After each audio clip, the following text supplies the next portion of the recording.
On this episode of Star Trek Universe, we'll be talking about Prodigy 111 and 112, Asylum, and Let Sleeping Borg Lie, right after these words from our mystery sponsors.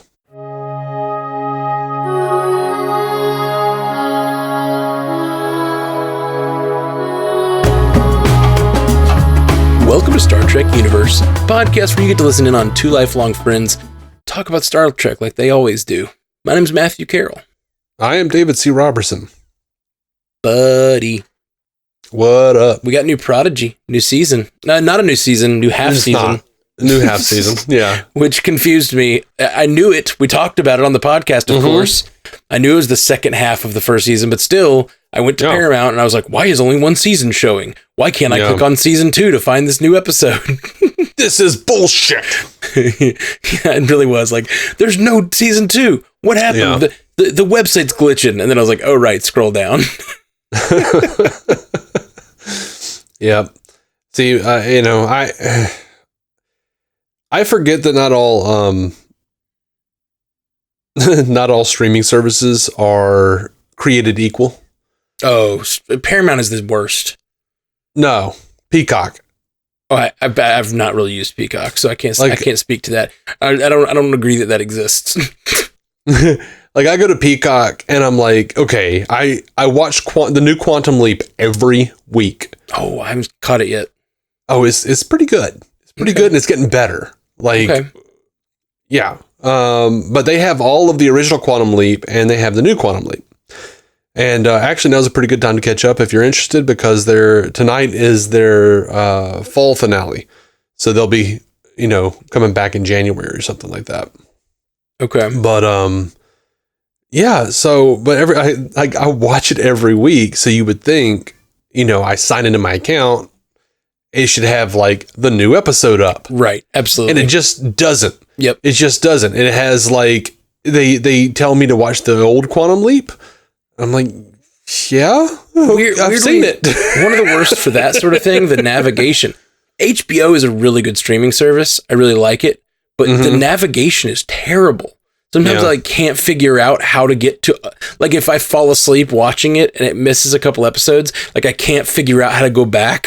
It's so annoying, especially on the Roku or whatever. Like, on the computer, it's a little easier, but yeah, it's terrible. They're about to combine Discovery Plus and HBO Max into a new streaming service, and I don't know if they're going to call it HBO Max or what. Okay, but they just did David Zaslav and all their people. They just had like a big Q3 call, and they talked a whole lot about merging the services and what kind of differences that's going to be. So. Yeah, I'm curious, but anyway. Yeah. My thing with Paramount today, my frustration was I was on my Roku, and I wanted to rewatch episode 11 before I watched episode 12 of this season. The last week's before this week, since we haven't talked about either one. And so I was trying to watch the previous episode, and I kept clicking on the previous episode, and it kept playing the new episode. I did it 5 times on the Roku. I was clicking on, last week's, and it kept playing this week's. And I was like, what is happening? So I had to end up going to my computer and watch it on a different screen so that I could, just get to the episode. I literally couldn't do it on the Roku. It was terrible. Yeah. But they're all shifting and changing so much. Like, even Netflix, when I sign in over there, is like, watch this, and I'm like, I don't want to watch that. I want to continue watching. Where's the thing I was just watching? Before we're talking about all these other shows and other streaming services and stuff, I gotta mention I've been obsessed this week with For All Mankind. Have you heard of this, or have you checked it out? I know you have or had Apple TV. I don't know if you still do. But Apple I have access to it. Okay, Apple TV has a show called For All Mankind, and it's a show. It's a sci-fi show. Is it like an alternate history thing? Yes. It's an alternate history thing where basically the space race didn't end when it ended in our world. Like, we got to the moon and then the Soviet Union kind of collapsed. And so it just sort of like the space race ended. In this world, that's not exactly how things shake out. And so the space race just keeps on going. And so basically it's, and then they do some time jumps here and there. So the show is a sci-fi show about the actual space program, and everything's happening kind of normal, like it happened in real life. And some things start changing, and then you watch the histories diverge, and how it changes the whole world, and how it changes like international politics, and that's dope. They're like building, and they're advancing technology faster, both for space and for Earth, because NASA keeps inventing things that then get used on Earth. So it's like right now they're in like the next season I think is in the 90s. I'm watching season 2 right now. I just finished season 2, and it ended with like someone showing the 90s, and it was like, that's going to be next season, I guess. And so it's like been 30 years since the divergence, and now it's like, what's going to be happening? That's cool. It's really been cool. If I have a rec, the resort on I guess it's on Peacock. Oh yeah, you mentioned that to me. Yeah, it's from the people who did Palm Springs. Yeah, which covered, and Mr. Robot. Yeah. And love Mr. Robot. It's Krista Milioti is the main character, and it's like she and her husband go on to a resort for their 10th wedding anniversary, and she finds an old phone in the woods, and it belongs to this kid who disappeared in 2007, and apparently this girl who didn't even know him disappeared at the same resort. But it turns out they did know each other, like, because Kristen Milioti gets really like obsessed with figuring out like what happened to this kid. Okay. And it gets really sci-fi, really time travel-y. Cool. And it's pretty dope, and hopefully they're going to make a season 2. Sweet. But it's really, really good. The Resort. Yeah. It is super good. So Palm Springs is a show that is a movie that happens almost all at a resort, and it makes me think that creator learned that, if you make a show at a resort, you just hang out at the resort all the time. like the creator learned a trick. Like, we could just book the resort and use it for all our sets, but also we stay here and like have a beautiful setting. Tax write-off. Yeah. All right. Let's talk about Prodigy for real. Sorry, I had to divert to talk about my rec and your rec. Yeah, man. What would you think of this here? First 2 episodes of the returning season 1 of Prodigy. I had differing opinions on each one. Me too. Asylum, I really liked. That was the first one, episode 11. I really liked that. I loved seeing what happened when that program or whatever came into contact with Starfleet tech. Mm-hmm. And it was kind of baller seeing it like tear itself apart. And I really dug all that. And I love that they didn't drag out Gwen remembering. Yeah. They got to it quick. They really did. And I enjoyed that. And we found out what Murph is. He's a melanoid slime worm. Yeah, so where was that else in Star Trek? This is the second time you've almost called it Star Wars. I don't think I was going to say Star Wars, but I was going to say something wrong. I don't think it was Wars, though. I don't know where I was going with it. So there's a TNG episode called Coming of Age where Wesley goes off to, apply for Starfleet Academy or whatever, the entrance exam. And this character is like just being a dick to him, this Zaldan, and calls him a Bulgarian sludge rat and a melanoid slime worm. And then he realizes he's being tested. Not all species interact the same way, so he has to be a dick to him. And he's like, oh, okay. So we're cool now. So that was the thing. So he's a melanoid slime worm. Okay. Which we've never seen before. So that's weird. We've been sitting here like racking our brains because that creator, whatever last year, said you should be able to figure it out. Didn't they say something like that? And so we've been trying to figure it out. No way we would know that's what a melanoid slime worm looks like or does. No. I'm mad at that creator. They gave me fun theories for a year. How dare they? I could have sworn he was a Danubian slime devil. That's what everybody thought. Is the Danubian slime devil? That's got to be it. And we found out that apparently when Dahl walks through the machine there that's identifying him, says that because of his species, he's supposed to report immediately to Starfleet Command. Which, what does that mean? I don't know, but the creators have said that there's going to be something. They're going to be using Dal as a story about prejudice within the Federation. Like something's going on with his species that interesting. There's an issue with. My mind goes immediately to like the genetic engineering thing, but we just saw that we're seeing that on Strange New Worlds. Mm-hmm. I doubt it's gonna be the same thing, but if you're tired of that plot point in Star Trek, you got to stop being racist in real life. That's right, guys. Stop all this racism, all of you, so that we want better Star Trek. That's the reason. Sure, racial justice, all that good stuff, but yeah, better Star Trek's the main goal here. It is. Less repetitive Star Trek. Less repetitive Star Trek. We've been doing racism in Star Trek since the 60s, for God's sake. And this is all the racists' fault. Like, it is, you know? Yeah. You just stop. Just stop it. We could just have multiverse episodes. We're the victims here. Yeah. These racists, they're really ruining our fandom. Well, they are, kind of. In more ways than one. In other ways, too, yeah. Yeah.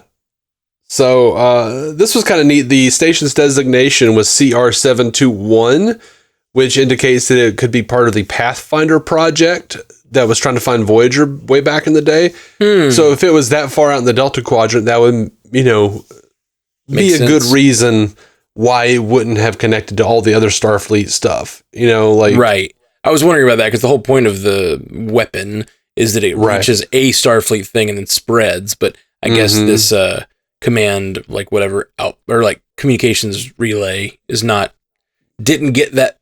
The weapon didn't disseminate whatever it needed to disseminate, I guess. Right. It's not far enough. It's not close enough. It seems like the weapon would be smart enough to be like, oh, I've only infected one computer. I better not destroy it yet. Like it'd be a time delay. Like, let's wait a week. Yeah. before we tell it to destroy itself. Yeah. Let's just hang out and then wait until like he sends like an update or something. Yeah, exactly. But no. But that wouldn't look cool. It did look cool. I enjoyed all the stuff about Rock trying to do the math. They like reached the end of that pier or whatever and like wanted to jump to, and then the fact that it didn't work. It was good. Yeah, that was good. I really loved the guy on the thinking the ship showing up meant that he was being transferred to the Gamma Quadrant or Nimbus 3.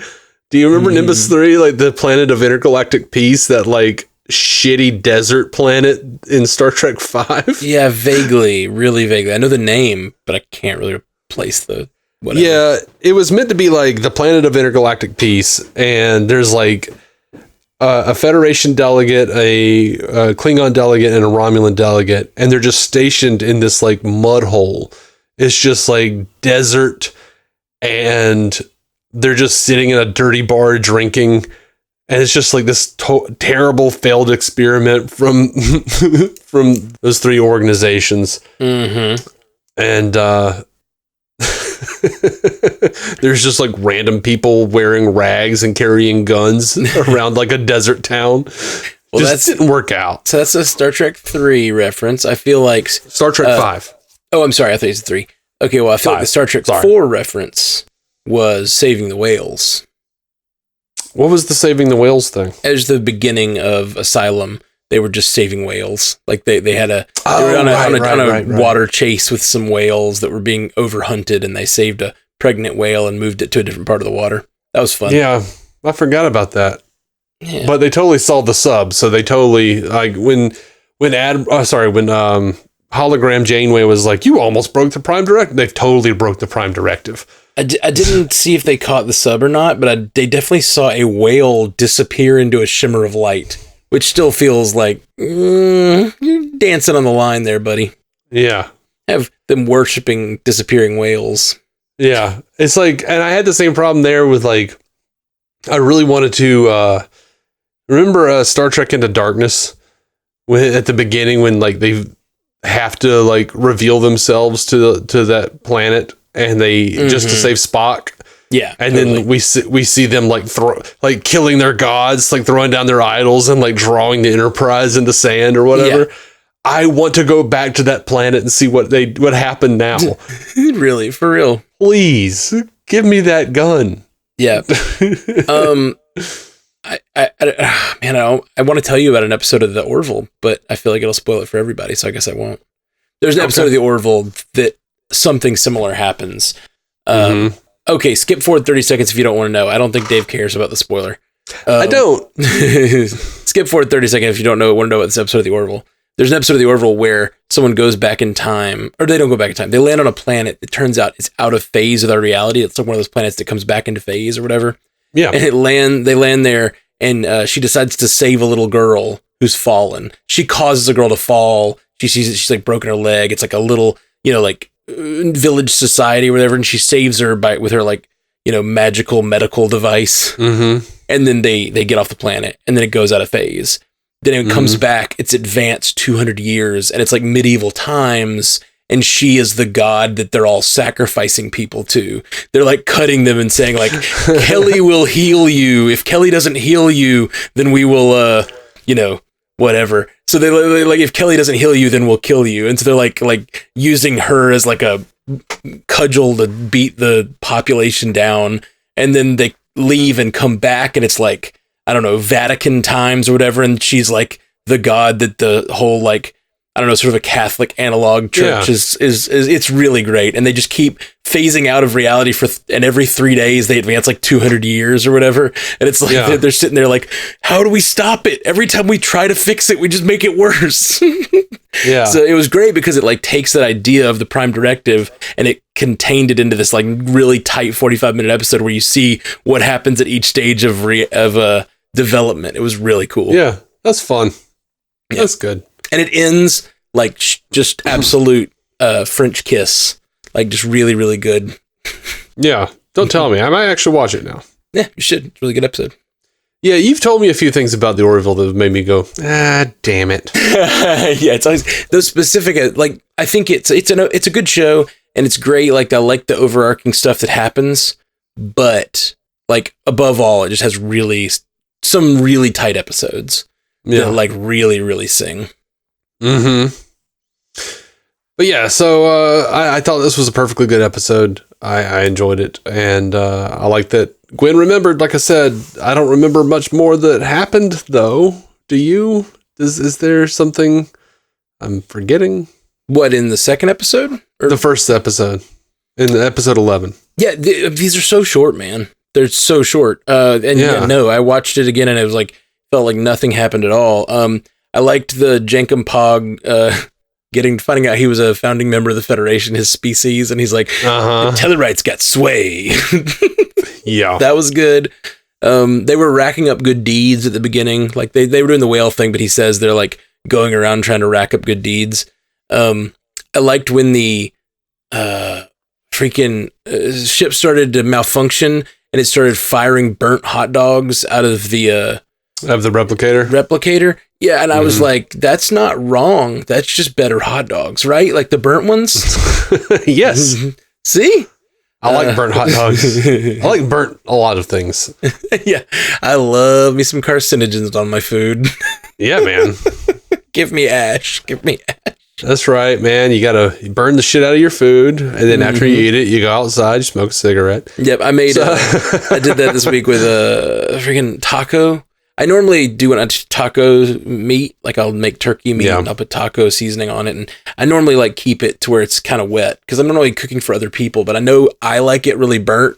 So this week I was cooking only for myself. I just like let it ride until every bit of liquid was sucked out of the turkey meat. And it's just like that, like really crusty, like really flavorful, concentrated sauce on the bottom. Yeah, it's good stuff. Yeah. I like burnt sauce and I like burnt cheese. Oh, yeah. Burnt cheese is the best. Yeah, man. I feel like we're real tangenty. Yeah, well, I was about to say, this is a weird tangent. What got us here? And I was like, Oh, no, we're not far from burnt hot dogs. Like, we're right there on the edge. No. You can put those on the grill at the same time. On the raggedy edge.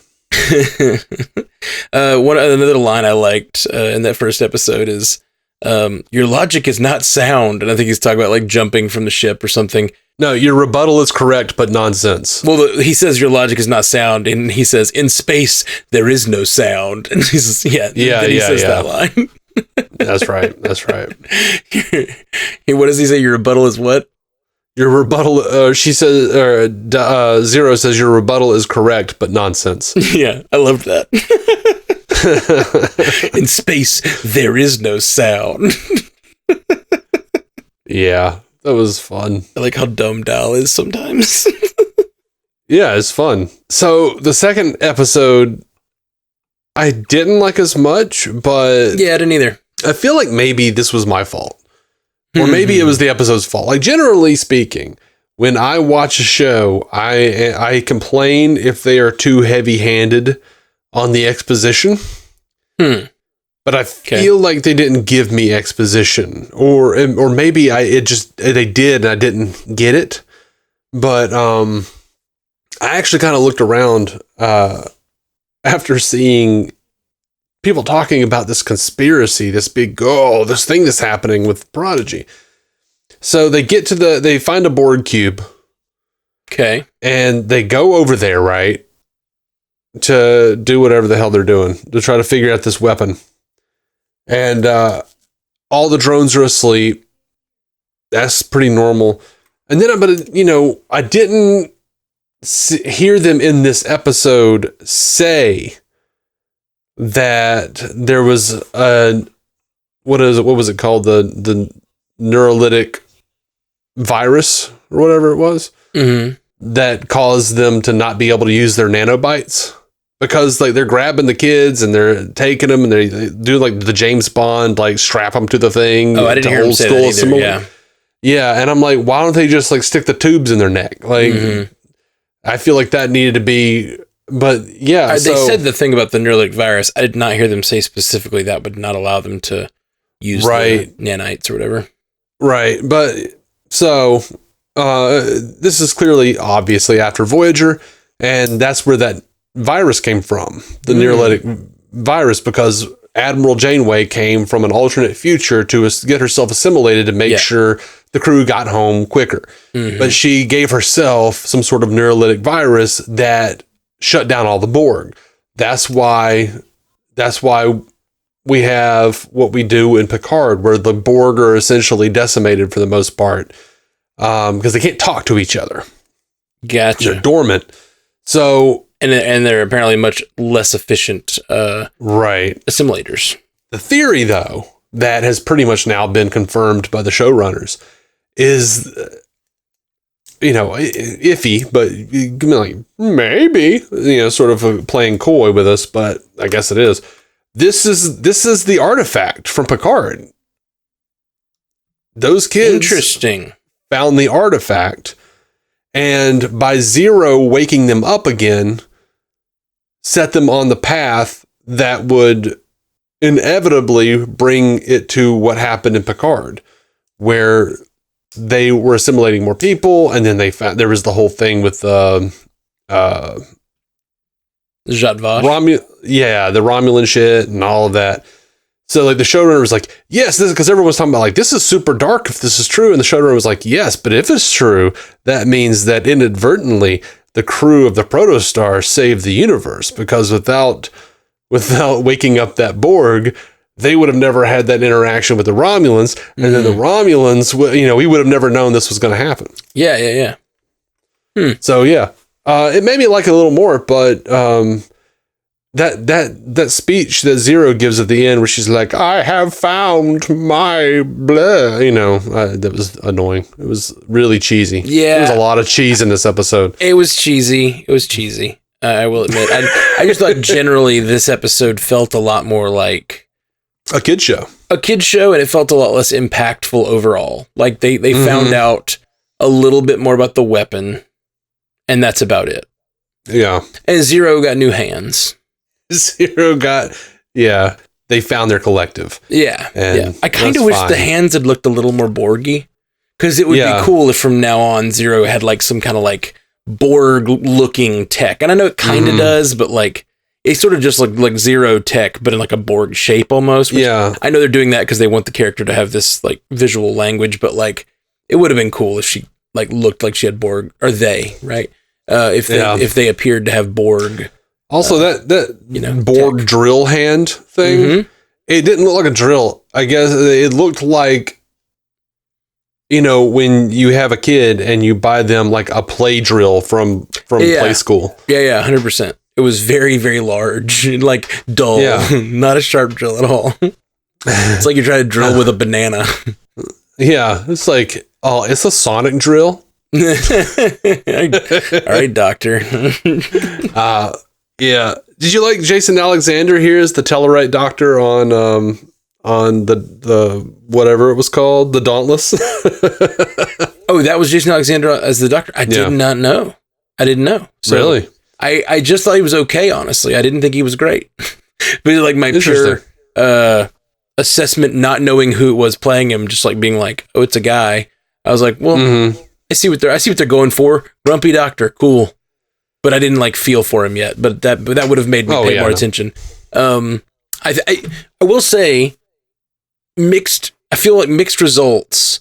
Adding in the crew of the Dauntless as like almost a B plot on this episode, because we knew that was coming, kind of, but like in such a short show, you don't have much time for a B plot. And I think part of the power of Prodigy is they're like, we got 22 minutes, get in, get out, tell the story.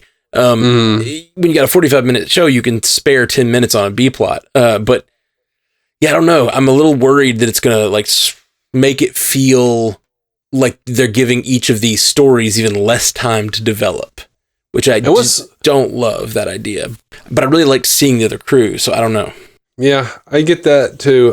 What was strange to me, what kind of took me out, and I would love to know if this is true, but I kind of suspect that everything that's happening on the Dauntless, like that part of it, is maybe done by a different team of animators, because to me, everything that happens on the Dauntless looks different. Looks less fantastical for sure. It looks less fantastical, but also like just the animation isn't as good, like with in the people's faces and stuff. I think part of that is they're trying to like be a little more like, these are, especially, they have to operate in the same world as Janeway, I guess. But I mean, they have the Janeway hologram that looks very similar. Yeah, I don't know. I don't know why that feels that way.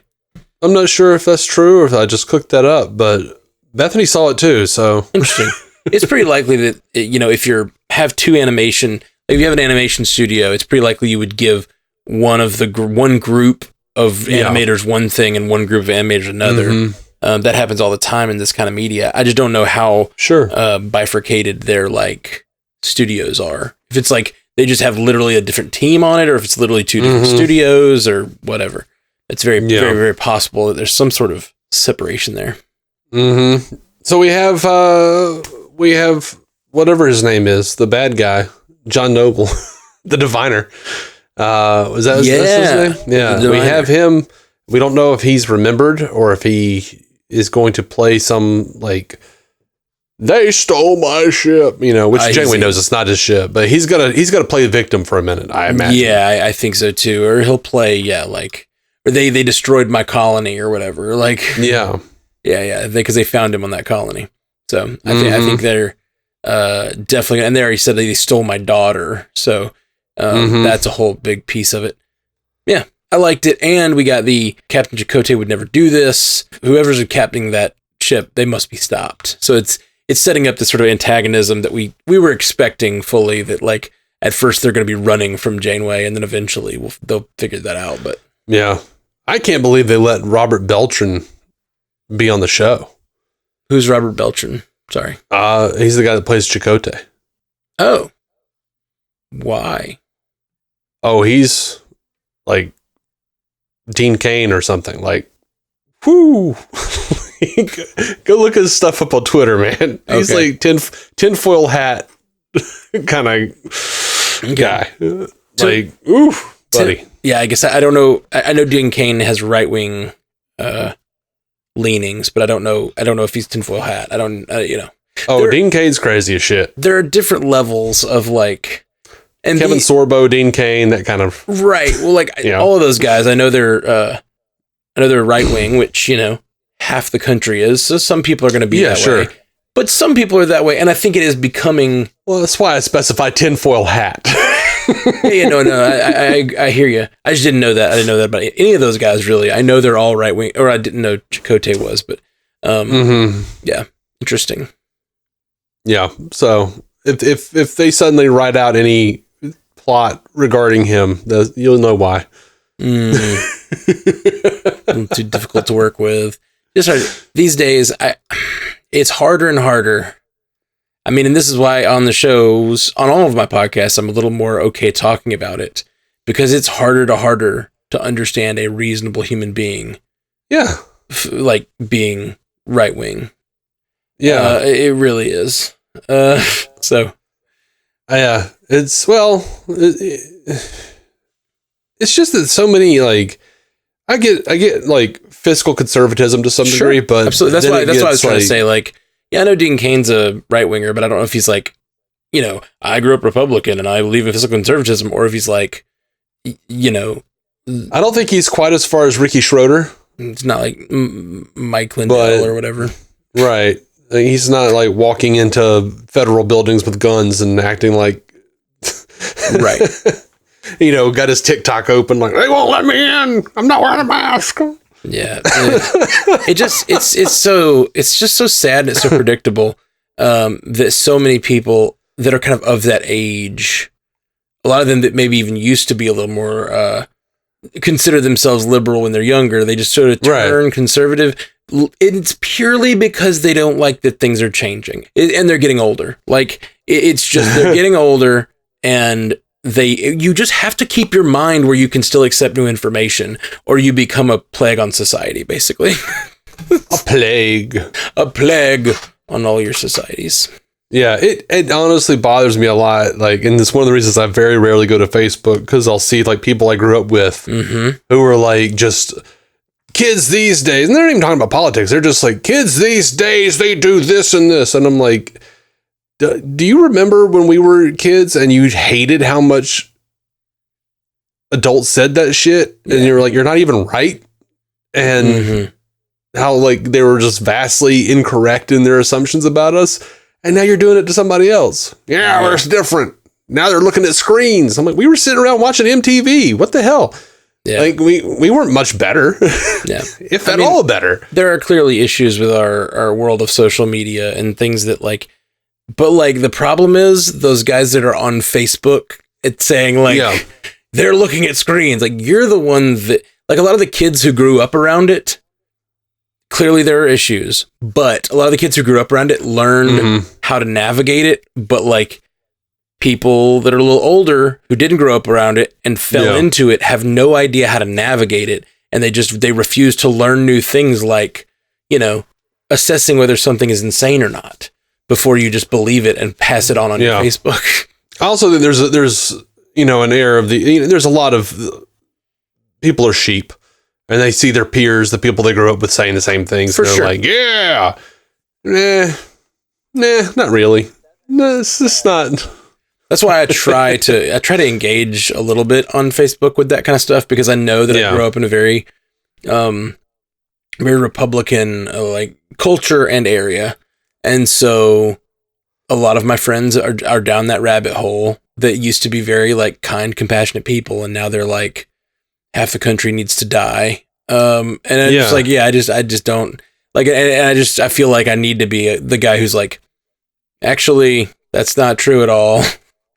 It was weird. Is like when we were growing up, we had friends, we knew people who were like, oh yeah, we're Republican, but we're not against gay people or anything. Right. Like it was like more like, that's just, a fiscal thing mostly. Yeah. And we were those people. We were very much those people. Yeah, like I was very much, and even today, I still believe in like, I don't necessarily believe in fiscal conservatism, because I think a lot of that was just is propaganda, honestly.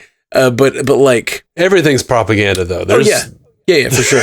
But I'm just saying, like, some of the stuff... We're not allowed to know the real truth. Well, some of the Tinfoil hat Dave. Some of the craziness that goes on is, like, you start seeing behind the curtain a little bit, and you can see, oh, Republicans are literally defunding everything, then turning around and saying it doesn't work. They're, like, removing the gas from the tank and saying your car is broken. They're siphoning all your gas and saying your government's broken. You know what I mean? And they're like...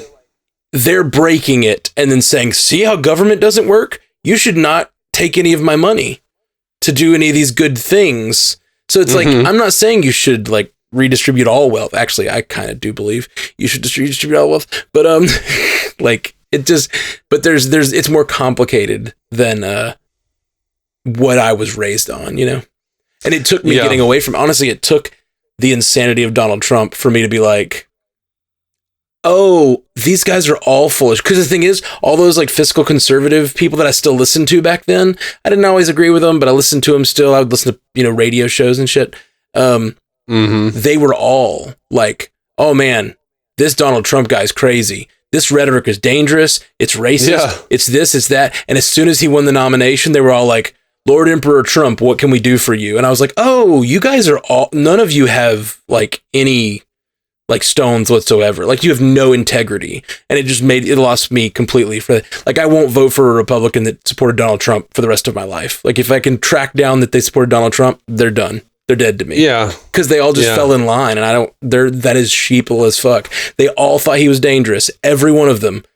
And then they all fell right in line. And I was like, no, you just want power. You have no integrity. You all just wanted power. Yeah. Yeah, I think there was, I used to know years and years ago, I used to know this guy who was a conservative talk show host, and he told me.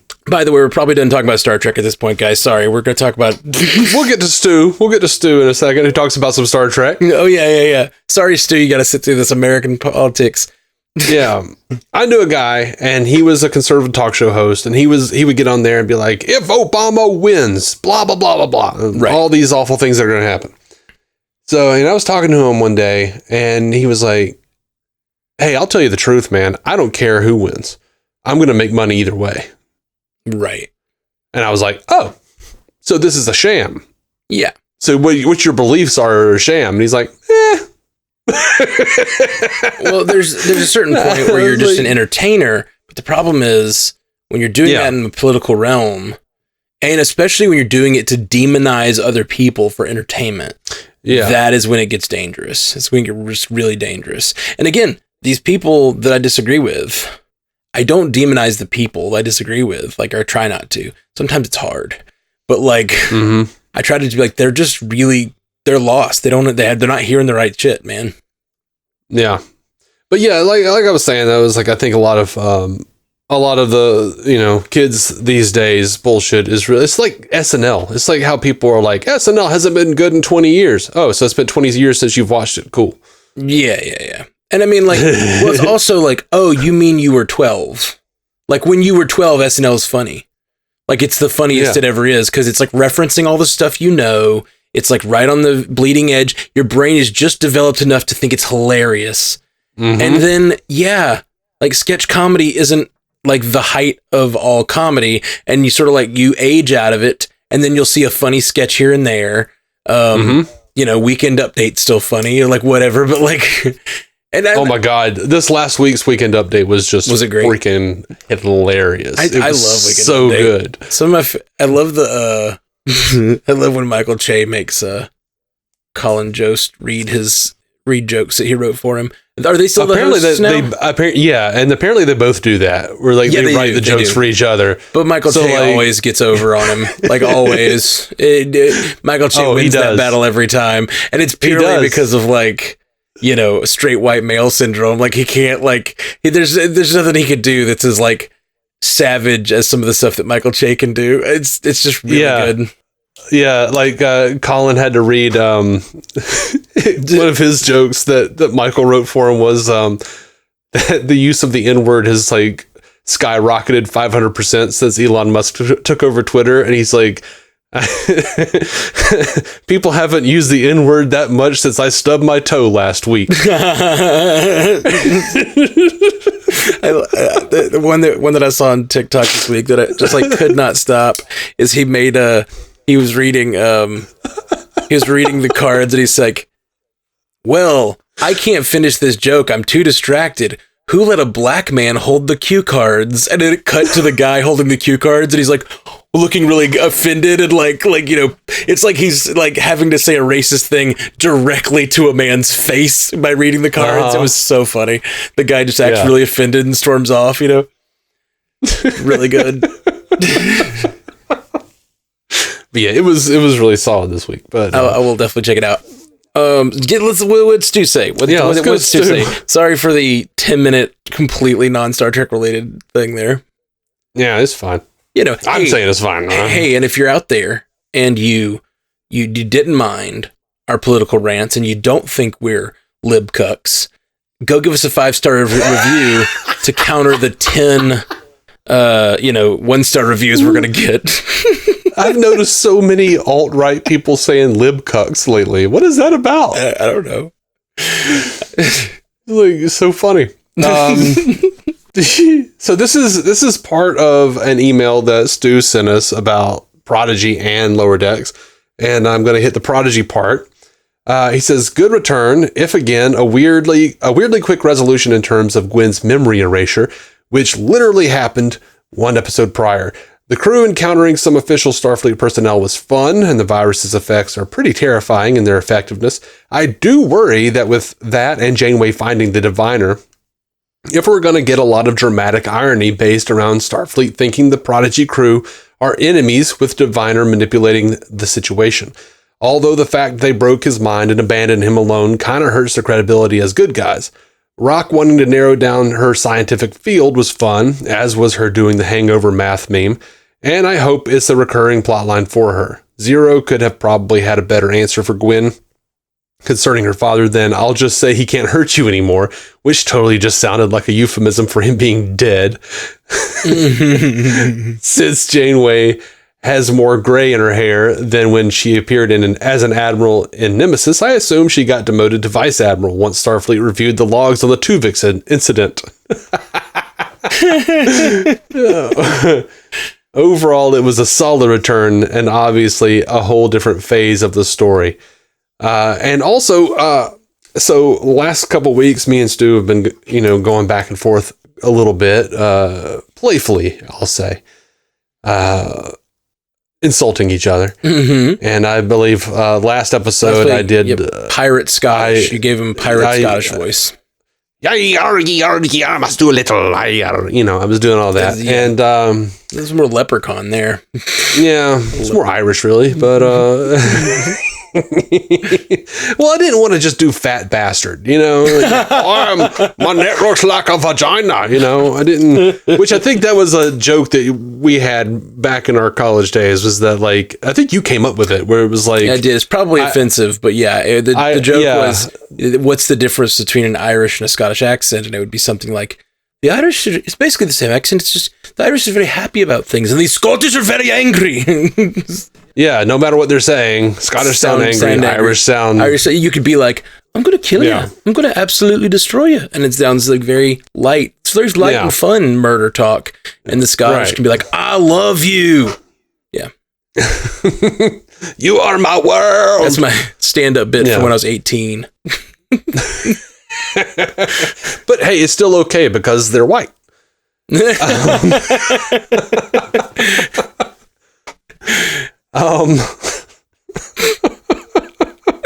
No, okay. So anyway, Stu sent us a voicemail mocking me because turnabout is fair play. Sometimes turnabout is intruder. Sometimes. Well, let's hear the recording that was sent in this week from Stu. Hello, my name's David C. Robertson. People call me David C. Robertson. I'm from Alabama. I like to draw. Life is like a box of chocolates. I like to draw. I mean, you green-blooded son of a bitch. It's your revenge for all those arguments you lost.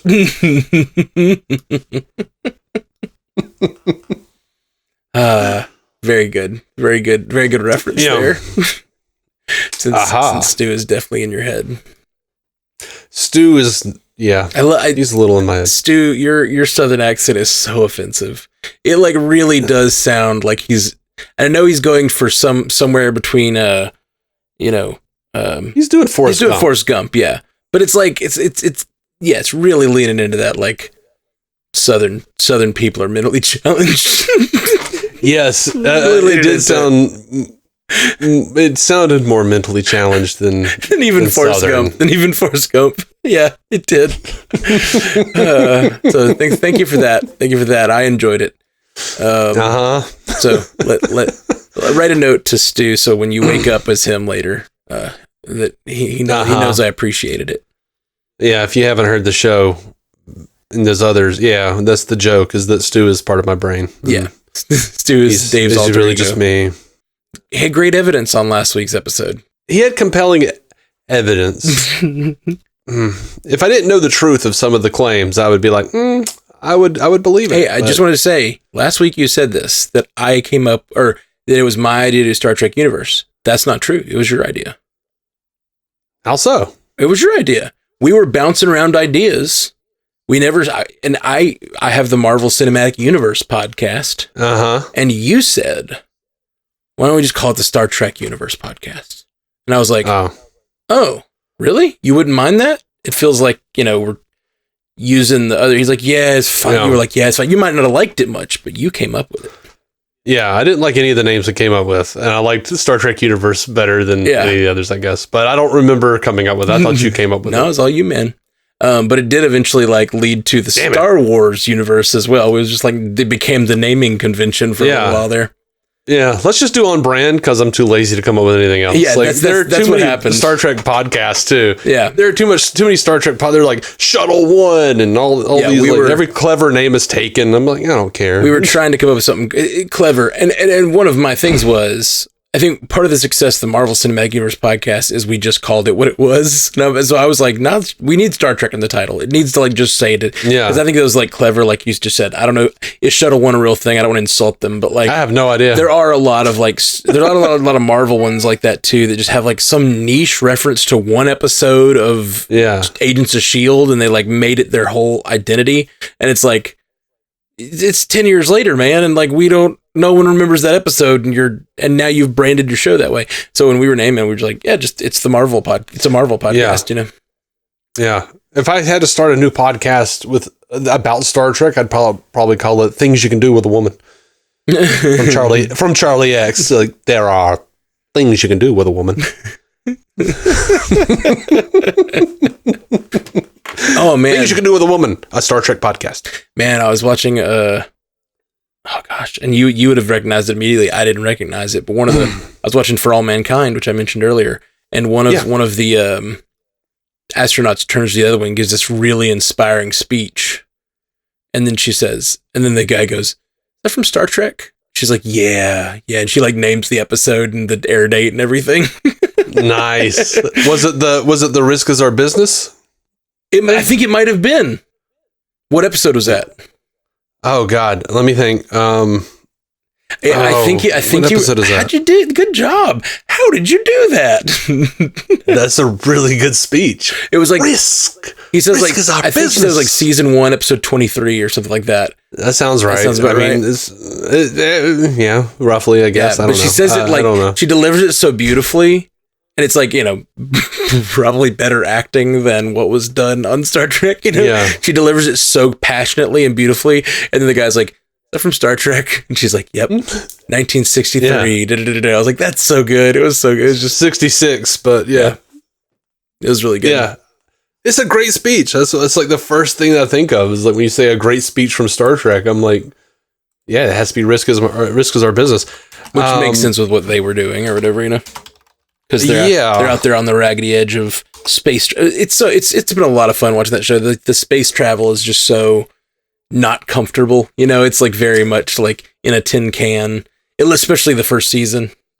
Really, it's been fun. I like it. The internet says it's Return to Tomorrow. I can't remember if that's what she said, but it was.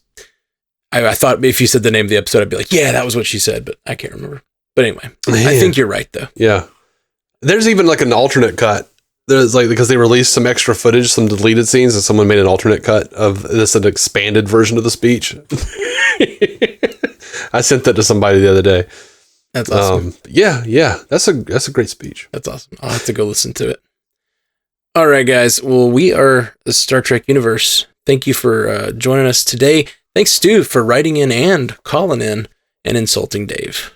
Those are 3 separate things that I appreciate. It's about you. Yeah, you can always insult me and get into Matt's good graces. That's right. And Dave just insults me to get into other people's good graces. Huh. It's not just you. This is the thing we've joked about over the years. It's something that happens when 2 of my friends get together. It's not just you. It's like when I introduce 2 friends, for some reason, one of the ways they bond, it's probably because we're close enough they bond by bashing me. Well, I don't think it's about you, though. It's the same way that, like, when me and you get together, we make fun of Spencer sometimes. Shh, don't tell Spencer. We both have, like, a mutual acquaintance, and sometimes it's like... Oh, for sure. But I think it's the Seinfeld thing. Sure. Where George and Elaine don't have anything to talk about, and Jerry's not going to be there, and they decide to start making fun of Jerry. That's what I was going to say. It's when 2 new people who... Yeah, it is that exact thing. You bond over... Well, we can make fun of this guy, and he'll be a good sport about it. It's like, remember the time Matt flipped the toaster oven over and tried to the toaster oven, and tried to make grilled cheese and almost burnt down the house? I maintain it was a genius idea. It didn't work. It didn't work out. I turned the toaster sideways and put a piece of cheese on a piece of bread and put it in there and put a plate next to it, and I thought it'd like pop out like I was... Didn't you go to get a shower too? You like left it unattended or something? Yeah, I believe that I did. I believe that I left it unattended, and whatever mechanism in the toaster that causes it to pop out does not work sideways, is what I learned. So it just stayed burning. So it's on its side, just starting a fire.